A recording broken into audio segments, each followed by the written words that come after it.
Running a business comes with a lot of what ifs, but luckily there's a simple answer to them. Shopify. It's the commerce platform behind millions of businesses, including Thrive Cosmetics and Momofuku, and it'll help you with everything you need. From website design and marketing to boosting sales and expanding operations, Shopify can get the job done and make your dream a reality. Turn those what ifs into... Sign up for your $1 per month trial at shopify.com/special offer.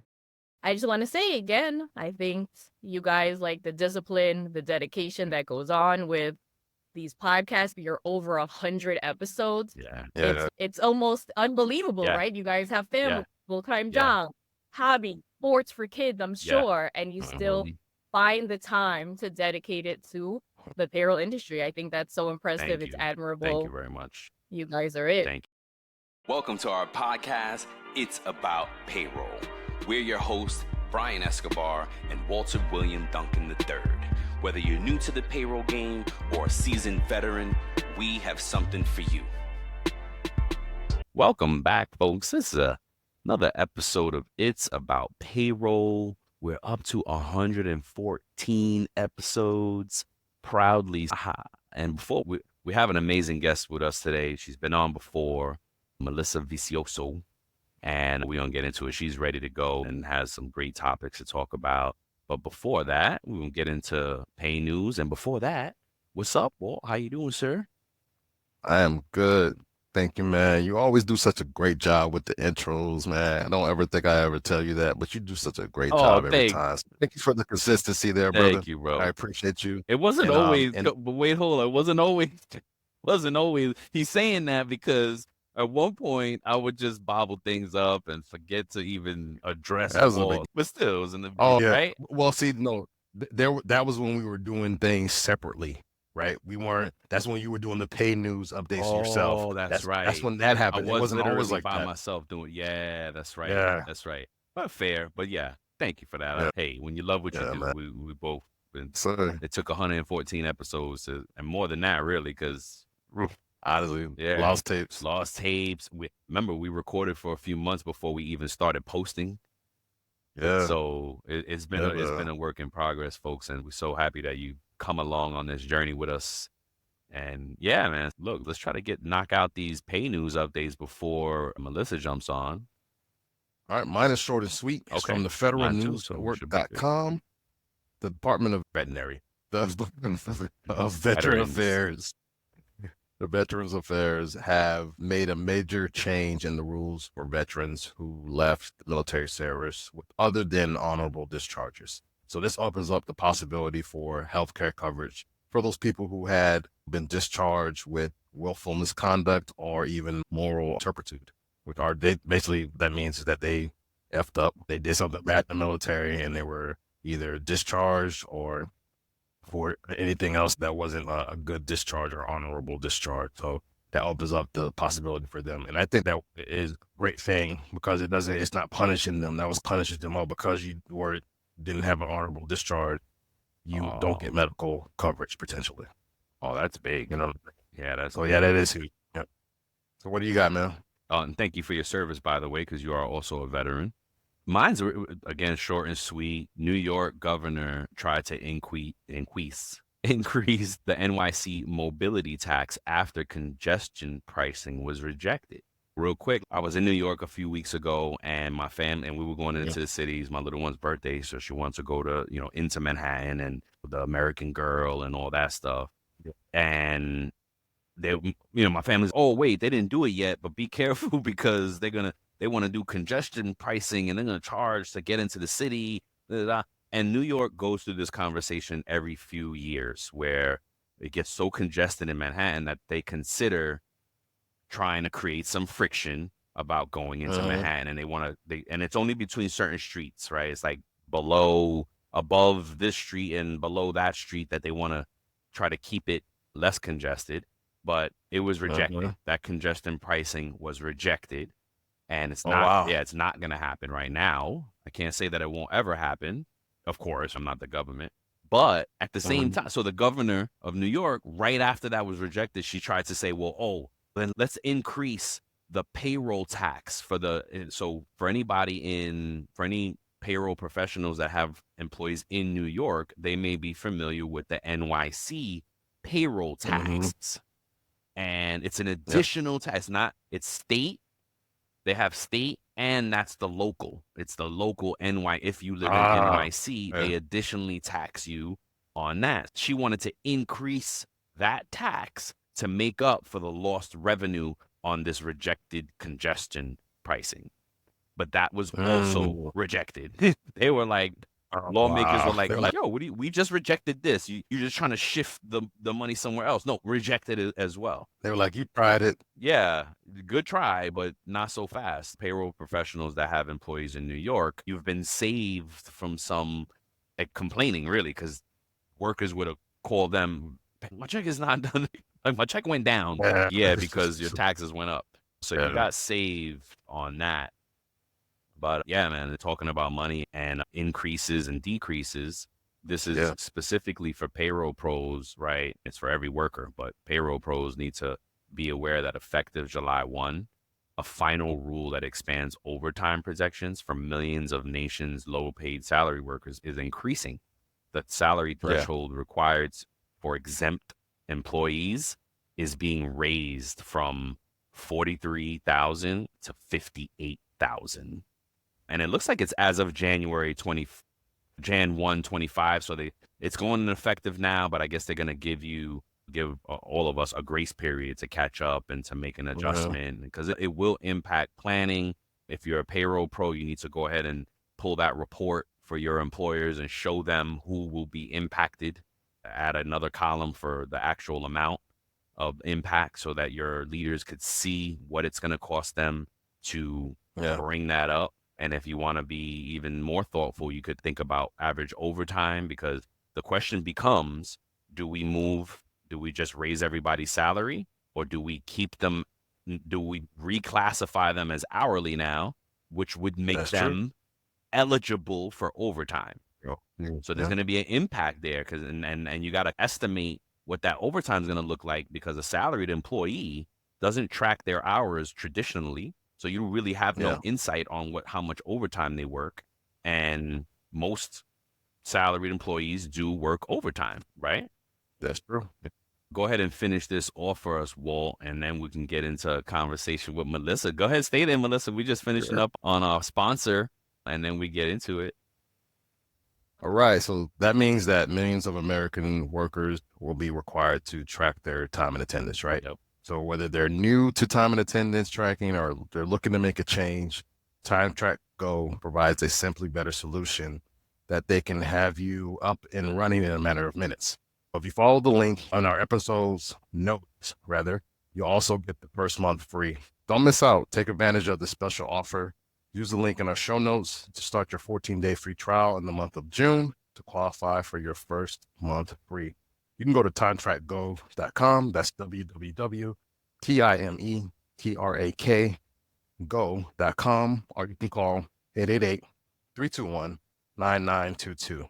Let's go. Let's go. This episode is brought to you by LinkedIn. Psst, healthcare pros, word's out, and it's too good to keep quiet. Look, LinkedIn is revolutionizing job hunting, making it possible to search by specialty, shift preference, and salary.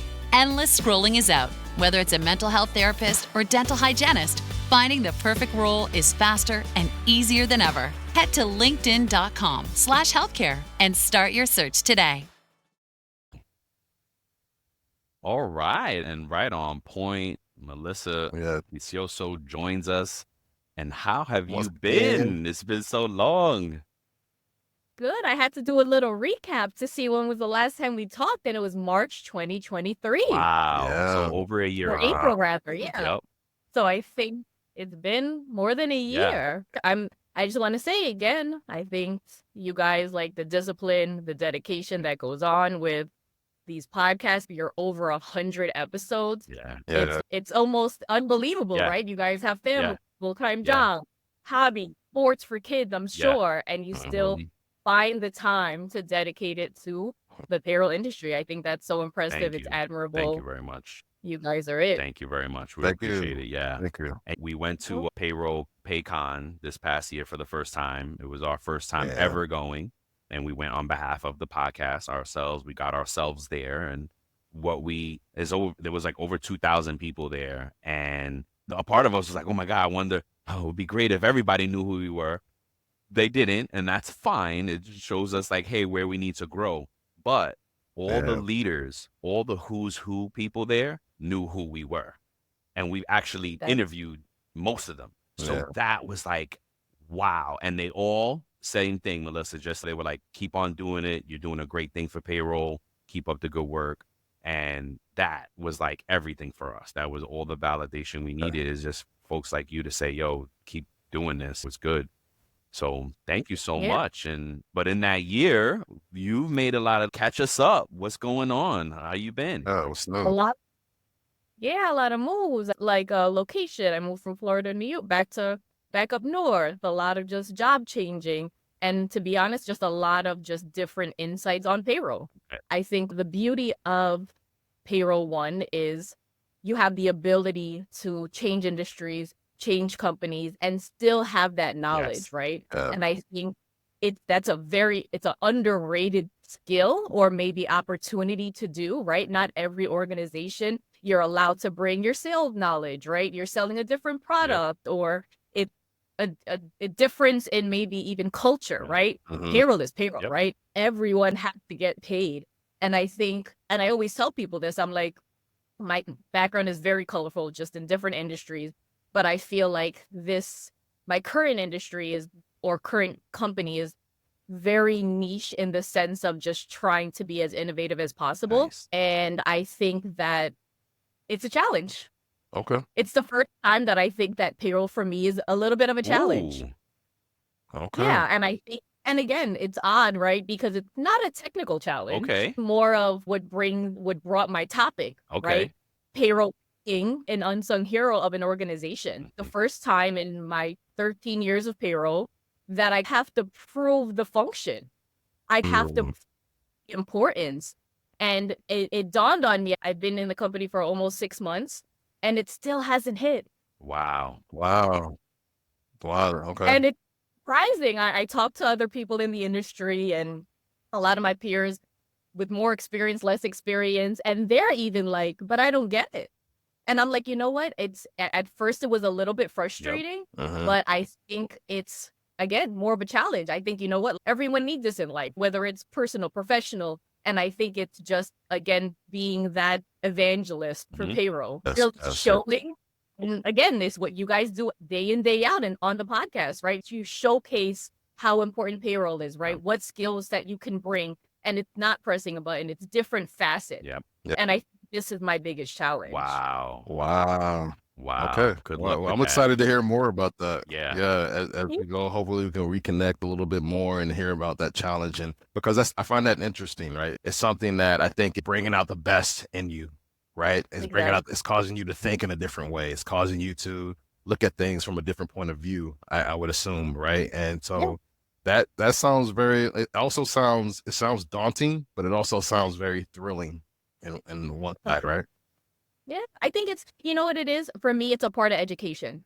I always pride myself in a continuous learner. Yes, I'm just big on that, right? Yeah. Whether it's, again, it can be your own personal, right? It's time management. It's communicating effectively. It's all of those things, right? And I think this is then when the tables have turned.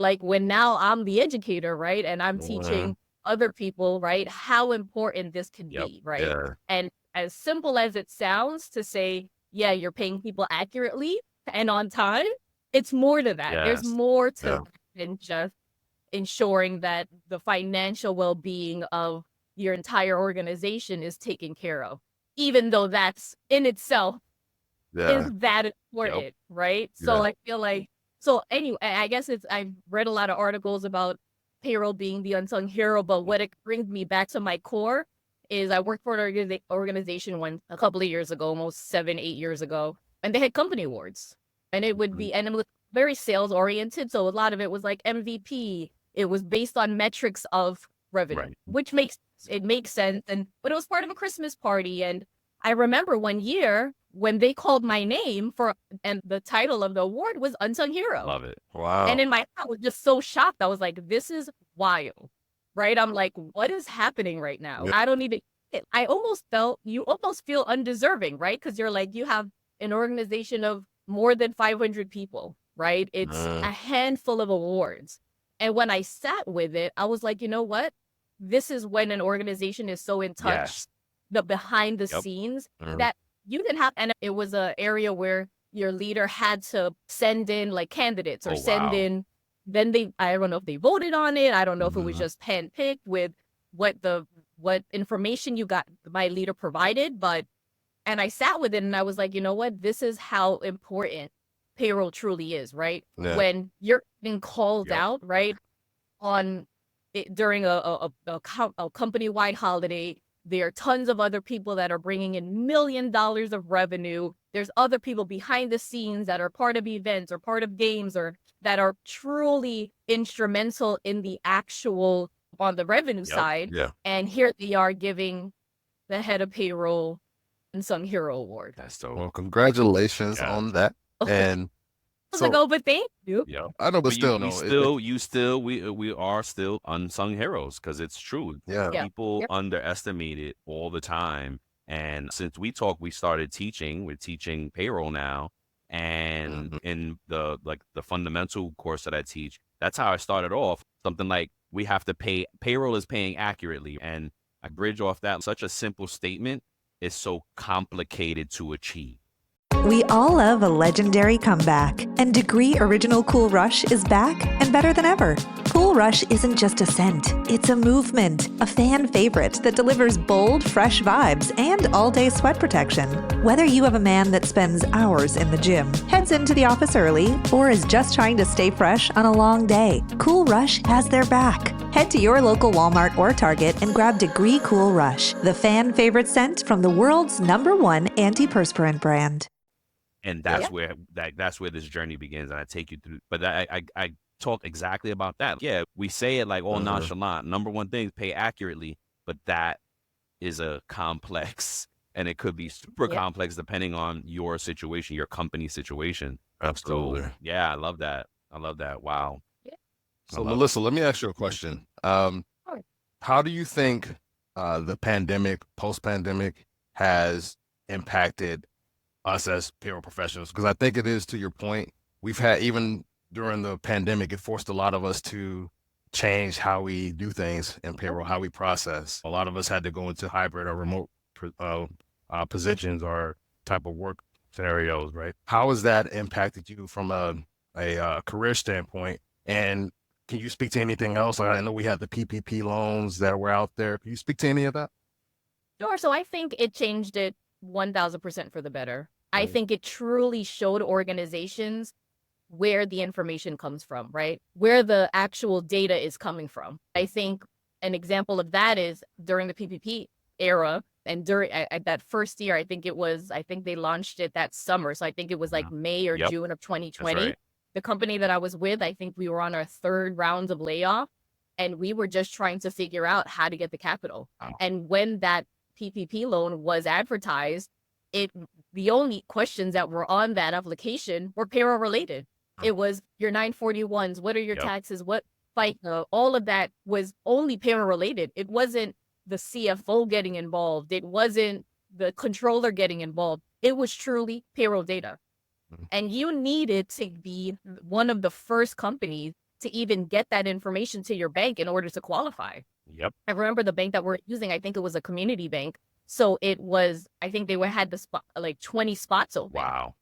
So it was, I remember working overnight with my chief legal officer and partially the controller just to get the data right, ensure that the backups were there. And we were, I think, if not the first, maybe the second company to actually submit our PPP loan. Wow. And I think it was that turning point that organizations looked at, you know what, how valuable is this, right? We essentially floated or were provided funds for, I want to say it was the summer. I want to say it was till August. Was from May, June, July, August, 5 months, 4 to 5 months of having staff because we were afforded this. Wow. And that, I think, if that can't be quantified, if that's not a metric, I don't know what is.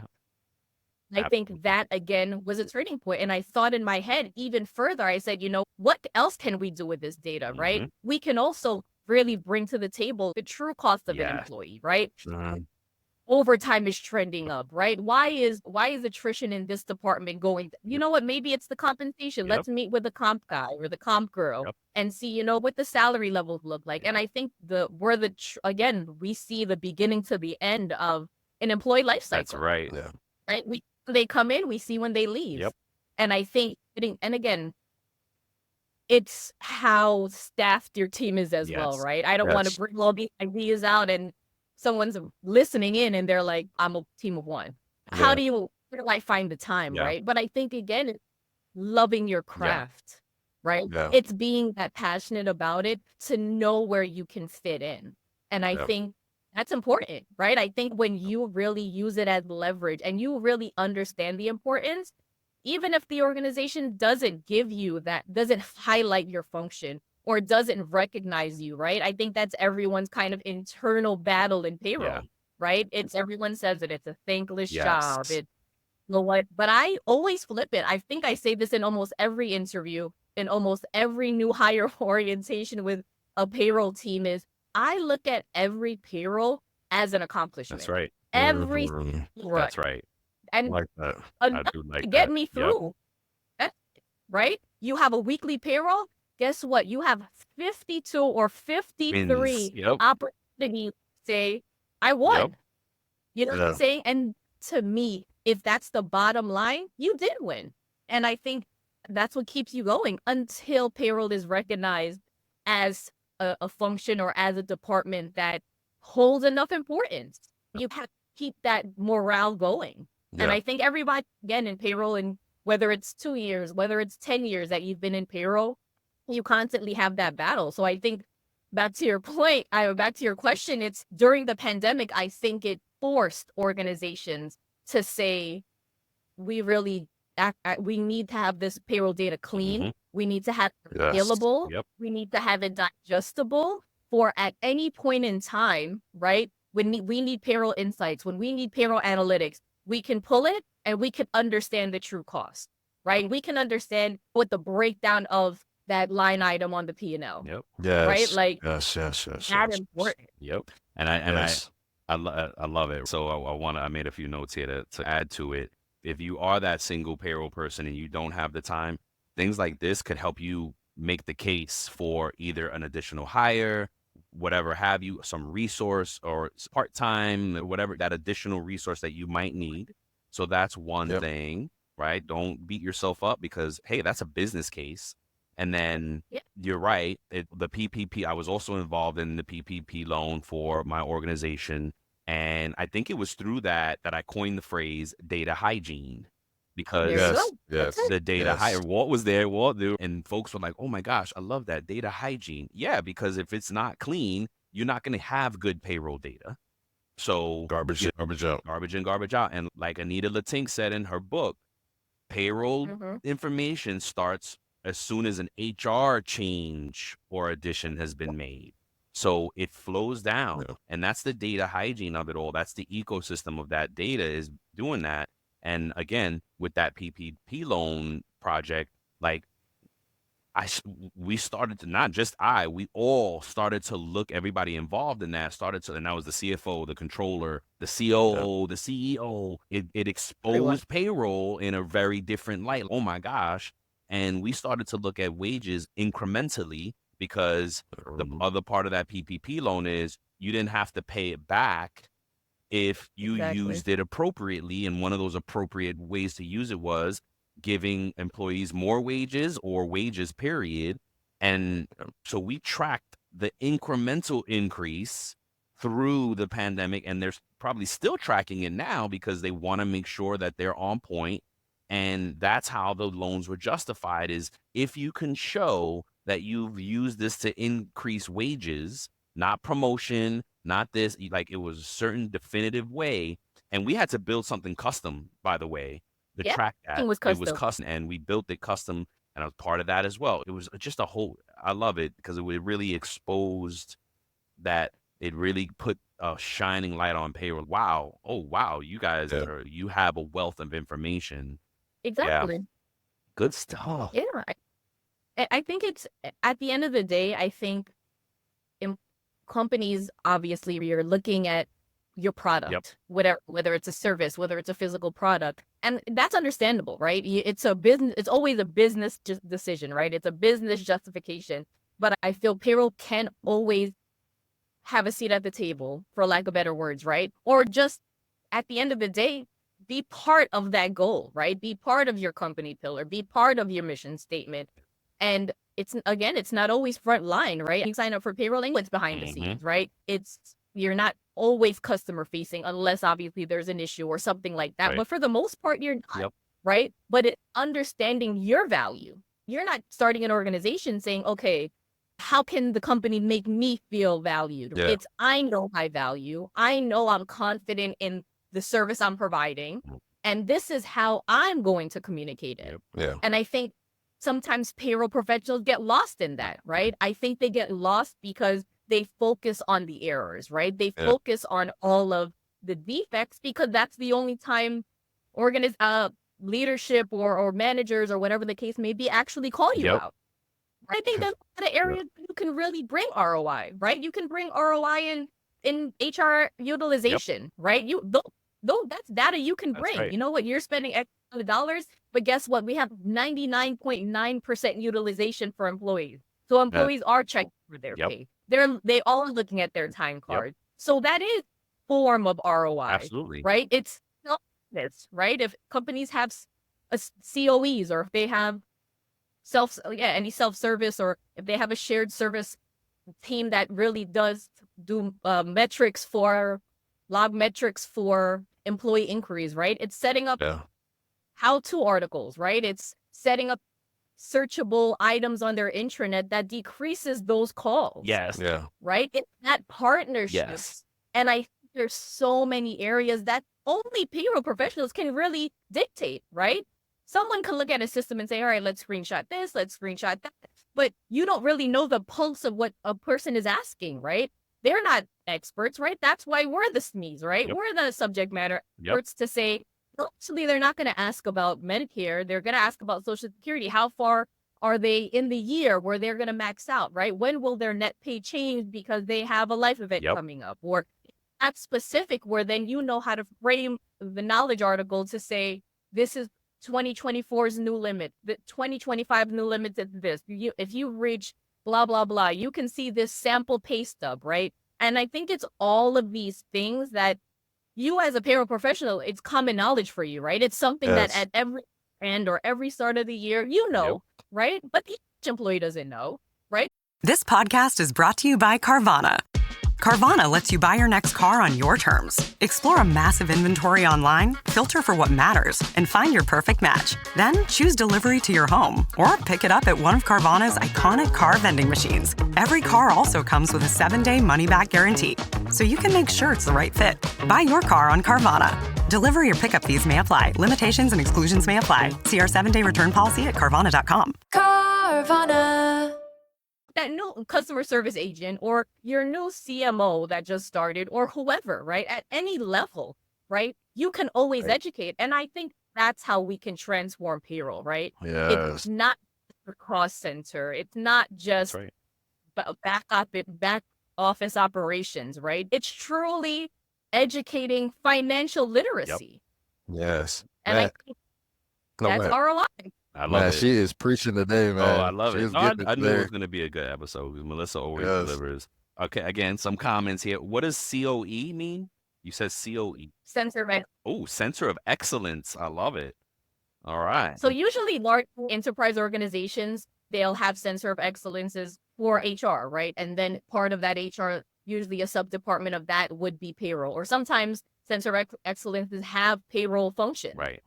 And what happens is whatever system you use, it's ServiceNow, it's Jira, whatever the case may be, it'll get queued to that function. So it's not necessarily even a payroll professional that's answering it. It's just a customer service person with payroll experience. Okay. Got it. And then I love how you say payroll led to other things, right? And one of those things that I think folks discount is communication, employee communication, right? So I remember at one of my organizations, one organization I was at, we were trying to figure out how, look, they got the payroll system, ADP Workforce Now, and the homepage. This is, and a lot of them now, you can communicate to your employee through these landing pages. But what we realized was nobody was going to the page. Oh, right? If you have the app, the ADP app, all they want to see is what they got paid. And you can see that from the app. You don't have to go to the landing page. So what we realized was forcing folks to clock in through the ADP Workforce Now, integrating the time and attendance, forced them to go to the landing. It absolutely increased engagement and sign up. It didn't solve 100% because communication is tough for employees. You restrict it in some sense. But it exponentially grew the engagement just because most of our workforce was hourly. They had to go on to the landing page to clock in. And that's what increased it. And that now we were able to say, hey, it's on the landing page. When you clock in, it's on here, it's there. Now we were able to speak to that and point them to that. It can absolutely solve communication issues that you might have. And also AI building, like you were saying with the articles, right? Now payroll's part of training AI. I love it. Great stuff. Amongst other things.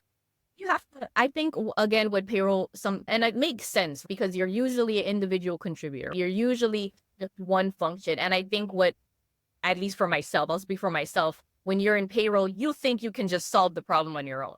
Yeah. It's sometimes you're dealing with confidential information. You're dealing with a limited scope of people can see the information, right? So you almost have the mind of not real collaboration, right? If you contribute, to your point, if you're contributing to engagement or utilization for HR system or payroll system, and it doesn't reach the 100% or the 95% or whatever whatever your goal is, then it's not good.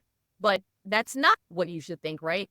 That's when it's a collaboration. That's when you're doing your part, right? Payroll isn't in charge of change management with pay only, right? You're working with HRBPs. You're working with frontline managers. You're working with all of these other teams. And I think sometimes as payroll professionals, you get lost in that, right? Because you're used to solving a problem from start to end, right? Always. So I think that you have to change that mindset as well, right? You truly can be collaborative. Absolutely. It doesn't always have to be numbers. It can be, again, change management. Yeah. If you're changing at least a pay frequency, right? Yes. That's not us on their own, big. Right? Yep. Huge for hourly populations, not even the facet. I've been in organizations where hourly employees, they understand. It's the salary, it's the C-suite, or it's the salary, it's the SVPs. They're the ones that they're like, wait a second. Yeah. My net pay look lower. Yes. I don't get it.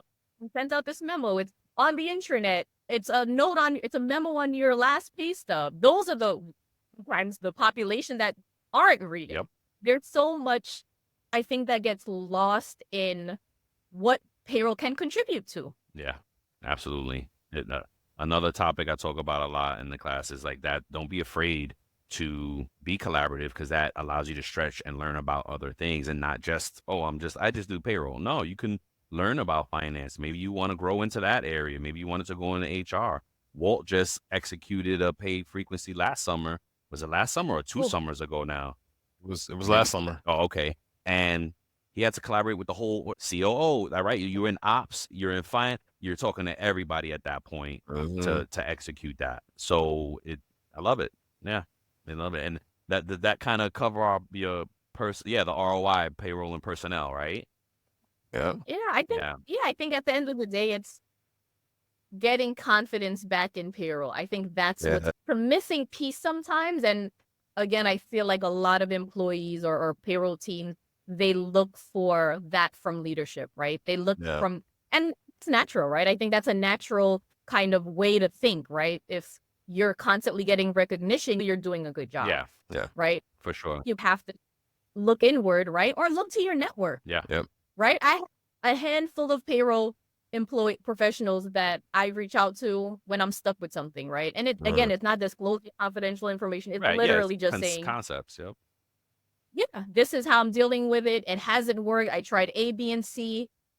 Not working. Help me, right? It's raising your hand. And I think that, again, back to my initial sentiment, that's why podcasts like this, that's why the work that you guys are doing is so important, right? Because it breaks down that wall, right? That some people think I'm in payroll, I can't talk about it.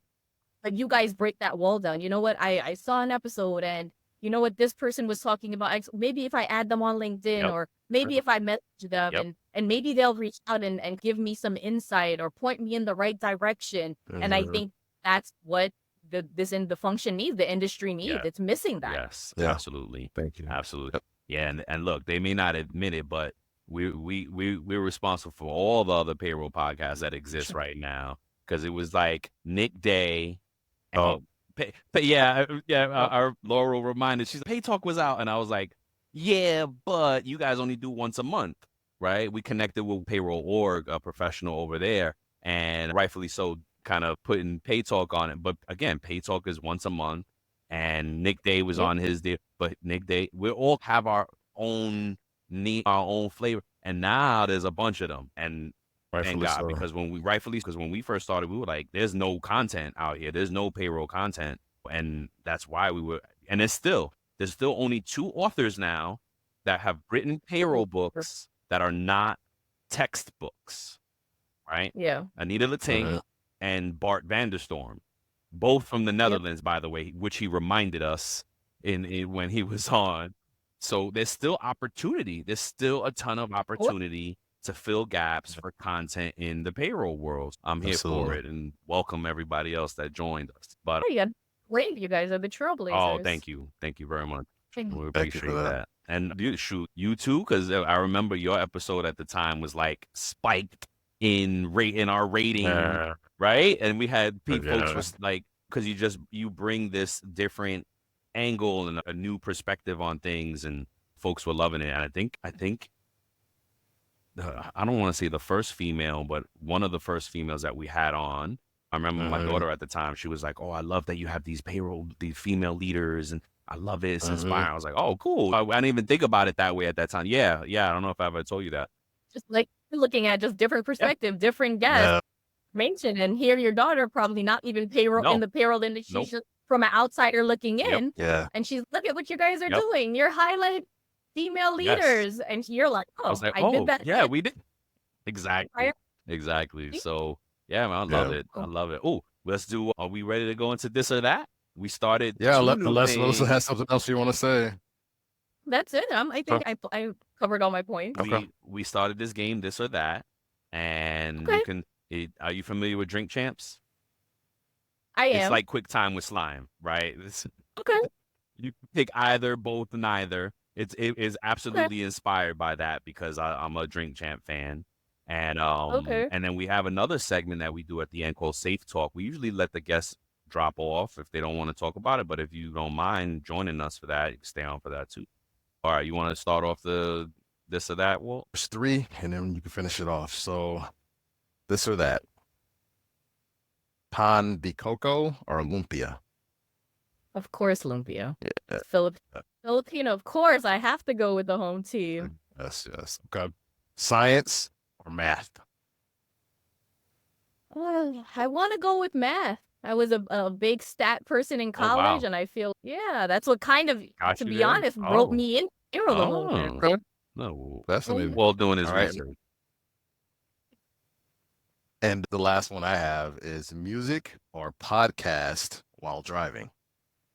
Oh, I want to say podcast. I commute. I take the train to work, and I'm a big podcaster. I've been for many years, which is why I was so impressed or so shocked when you guys came out. I'm like, perfect. Yeah. Something related that I could listen to on my commute. Yes. Nice. Love it. Breathe deep. Imagine your legs more limber in Duluth Trading Double Flex Denim. Envision euphorically squatting for that can of suds, bending for your toolbox in a state of bliss, lunging for your laser level on a whole new level. Relax and allow the flex to fill you with ability. Find your inner flex in double flex denim only at Duluth Trading. I'm going to change it up a little bit, Walt, here. Cabin in the woods or beach house? Beach house, 1,000%. No doubt. No doubt. Gotcha. Marvel or DC?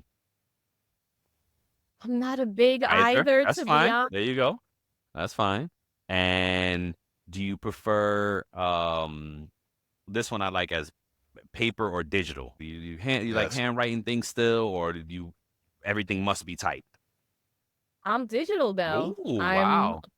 I'm a big OneNote. I'm big on that being my kind of record of meeting minutes and to-do list. I'm a big Outlook to-do list person. I think you slowly have to incorporate that because paper gets lost. It's easy. I don't know if you guys use Slack at work, but Slack has this new thing, a recap thing. So what it does is it'll recap all of your Slack messages. So if you Slack yourself, you can now summarize. So say for instance, you changed pay frequency last year and you just put that into Slack, into a group, say your whole payroll team. You can recap all of your messages. So it'll say, that's dope. August 2023, we changed from weekly to bi-weekly. These were the topics that were discussed. These were the questions. And I feel like as technology, we are moving with technology. It's even payroll deadlines. If you use to-do list or if you use Outlook notifications, you can just share it with your group, right? You can share. I have a payroll Outlook calendar, or whatever the case may be. And I just share that calendar instead of sharing individual deadlines, right? It's saving time. So you're saving it with your HRBPs. You're sharing it with whoever else. And I think it's just trying to effectively use your time. I love that. Yeah, you're right. There's still some organizations still doing time and attendance on paper. And I was like, they're smaller shops, but I'm like, it's unnecessary because it doesn't matter how small you are. There's some time and attendance things that are free. So there's no excuse for that. It's for smaller organizations. Right? You're like less than you can use this for free for maybe sometimes indefinitely. Because like paper, at the end of the day, you're gonna have to scan it. Right? You need the record. So now you're doing double or maybe even triple the work because now you're scanning it, you're transcribing it, you're putting it in an Excel calc timesheet or whatever you're doing. So instead of that, just again utilize a system. Or when I worked at my very first job, there was a technician that actually built a time and attendance system based on the CBA rules. He was a technician. He was an aircraft technician. Oh my God. He wasn't a tech guy per se, but he knew the rules and he built it. That's great. That's how, again, utilizing your staff, right? You don't need until you vocalize or you really look at the talent. Yeah, absolutely. That's great. I just wanted to say government. I wish, because I was like, white. I got so recently, I lost 2 pieces of mail from the government. And of course, I can get it again and da-da-da. But I got mad at myself because I was like, dang, I should have scanned this in immediately. And then the other part is like, government, move to digital. Why are you mailing me this? Just email it. You know, give me a option. Yes. Why am I doing this still? But anywho, all right. Got to keep those post job on that. Yeah. So our safe talk segment of this, and then we try to be a little bit more, I don't know, less political, less PC with this segment, just real talk. And it's, do you feel that payroll pros take enough pride in themselves and their role? So I'll go first and you can think about it. Do I feel that payroll pros take enough pride in themselves and their roles? I think we do. I think going to payroll org, you'll see that. I think a lot of folks do, right? But there are probably some that don't enough and should. And this ties into that unsung hero thing, right? Because it's, if you feel like you're not being recognized and all that, it could, could give you like, you're not even, then, could get you down and be like, and then you're not even recognize yourself, right? We got to be our own advocates sometimes. What do you think, Walt? For me, I absolutely agree with what you just articulated there. I think that for the most part, especially now, and for a lot of us, yes, we do take pride in ourselves and our contributions as payroll professionals. But maybe a couple of years ago, maybe some of us didn't until we realized the gravity of the importance of what we do. Right. When you come to that place that almost, I don't want to say a fork in the road, I don't know that's the right statement, but when you come to that place and you're like, okay, I can either go this way and stay with status quo, or I can just further my career and realize how impactful you've been. I think a lot of us come to that place in life, in our careers, where we can have that pride and take that pride in ourselves. And then some of us, we're okay being a steady Eddie. I'm going to be a payroll processor the rest of my life, and I'm cool with that. So, yeah, you're right, man. You're absolutely right, Brian. Yeah, I agree with both of your sentiments. I think, to your point, Brian, I think there's a little bit of imposter syndrome sometimes. Perfect. Right? When not necessarily, again, around payroll, other payroll professionals, or even HR, I think wholly, right, in the organization, because I think times when I was able to talk during a new hire orientation or do a lunch and learn or something like that, you're a little like shell shocked, right? Because you're like, wait, should I be telling them? Yeah. And then you have to rethink, right? And then you have to say, yeah, you know what? People care about their money. Yep. Right? Yeah. Business cares about their number one or number two highest expense, right? At year after year, that's never going to go away, right? And to your point, be your own advocate. You have to then build up your own confidence. And again, this is why networking is important, right? Yes. Having, again, your key people and again, it doesn't be personal. It could just be strictly professional, right? I think that's a big part of it because there's also a level of knowledge transfer, right? Among payroll professionals, right? And then in turn, you get the confidence of saying, you know what, that is important. That's something that I could bring to the organization, my organization. And then you raise your hand. So I think confidence to you guys, when you guys went to PayCon, you'll see like-minded people. Yes. You're inspired. Yes. The motivational talks, of course, 1000%. I saw a lot of clips and I was like, you know what, I have to make it out there. I think that's important to just be around, right? You have to surround yourself, right? That age-old saying, right? You are who your friends are, right? You are who you surround yourself with. That's important, right? But I think it's important to recharge there. It's important to get that confidence back. But the second part of that is bringing it back to the organization, right? It's bringing it back. And I worked for an organization, short story, 1 year, and it was more SHRM than it was Payorg, or it was APA then. And one thing that we left from there was bringing back, showcasing a deck, and that was the ROI, right? Yeah. They'll pay for the SHRM, they'll pay for your ticket out there, they'll pay all expenses paid, but you now have to bring back to the organization. I like that. What from that conference? Yes, I like That's that. Awesome. 3 days. It was I think it was Vegas. It was Vegas that the year that we went, and it was like, okay, so now we don't have an issue, right? Investing in our employees and investing in functions that we know the organization needs to improve in. But now, what can you now educate? Whether it's the HR team, whether it's C-suite, whoever it is, right? Why is this important? I love it. And they weren't like, oh, we need to know how to save money. No, it was just knowledge, right? What's on right? What other organizations are doing that maybe can lead to saving money and cost effectiveness, but what if it's just automation, right? What if it's just how to save more paper? What if it's how I learned how now to, I think then it was system utilization. So it was employee engagement via HR system. See? How can we improve that? If an app is not available, are we spamming them with emails? Is that efficient, right? Yes. No, actually what we're doing now is we use Fuse then, right? We will send a blast Fuse, we'll create a payroll channel, we'll do this. And that's what you're bringing back to the organization. Yes. Yeah. So again, to your point, I think payroll professionals are confident. I think, to be honest, maybe top 3 traits you need to be. No doubt.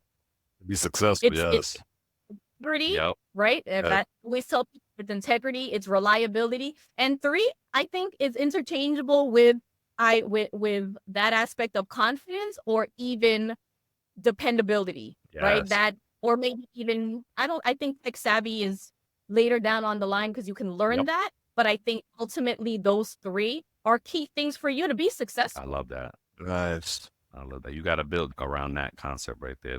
Please do. Yeah, I love that. And And that's I think accountability too. Having yeah. doing the deck. Hey, yeah, I'll send you to this conference that you want to learn at. Because I hate when they do them in Vegas. There's something I want to do in Vegas with Payroll Org. But look at me tell my wife, oh, I got to go to Vegas for the week. Yeah, okay. So now I gotta we gotta plan a vacation around that. But anywho, so you could but anywho, but like that's good for an organization because it's wait, I'm sending you to Vegas for what? No, come on. So now if you do this, then it's okay. Yeah, you can go, but you got to bring a deck back. You got to build a deck as a result of that on what you learned and not only what you learned connected to the organization. What applies? What did you learn that applies awesome. That could actually help us here? That's awesome. That's awesome. That's awesome. Yeah. It doesn't even, I mean, it can, but there are other facets of it, right? Sometimes there's speakers that aren't payroll related or HR related. It doesn't have to be. No, but what did they do? What was that big class that we were trying to take, but it was full when you got there? Has something to do with, I think, probably like mental health or something like that. Yeah, it was not. There we go. Right, it was not payroll. It was mental health things. They were talking about that being, and that class was packed. Walt couldn't even get a seat. I couldn't. And look, so you could bring that back to you could even maybe ask the speaker, hey, you know what? If you're part of a big organization and maybe they're looking for speakers, or maybe maybe you're doing a mob site and someone is, and you're the CHRO or CPO or whoever you report to is looking for a speaker for your team, right? You're like, God, I just saw this person. They're definitely worth the money. Right. This is what I got from it. I really feel like the organization can benefit from that. And it's anything, but I think again, it goes back to the point of I think all payroll professionals, you have this underlying trade or whatever the case may be of being resourceful. Yep. Yes, that's right. I think it's just a common theme all the time, right? It's how you can use this one payroll register to extract all the information that you need, whether it's how many, for FP&A, for headcount, for it's understanding how overtime looks, for finance. It's all of these things from this one report, and you could manipulate the data and how you could ensure that what the next payroll funding is. Like it's all of these things, and that's being a key to being resourceful. Yeah, absolutely. Yes. Love it. Thank you so much. This is always great. Yeah, always a great. We know we talk about staying in touch, having you on more. We'd love for you to make it happen. Let's do it. And thanks for joining us today. Thanks for sharing. Thanks for coming on. We love it. Thank you so much, Melisa, for joining us. And until the next time, hopefully we make it sooner than a year and a half. Even though time just flies by, right? It's so quick, but try to be more. Maybe we could have you on quarterly or something. That'd be cool. That'd be really cool to be recurring. That'd be great. So cool. Be good and stay in touch. And until the next time, thank you so much. Thanks. Bye. Before we sign off, here are a couple quick things. Don't forget to follow It's About Payroll on LinkedIn and It's About Your Paycheck on Facebook and TikTok. Thank you for being part of our payroll community, and thank you for being a part of this journey with us. Until the next time, keep learning, keep growing, and most importantly, keep going.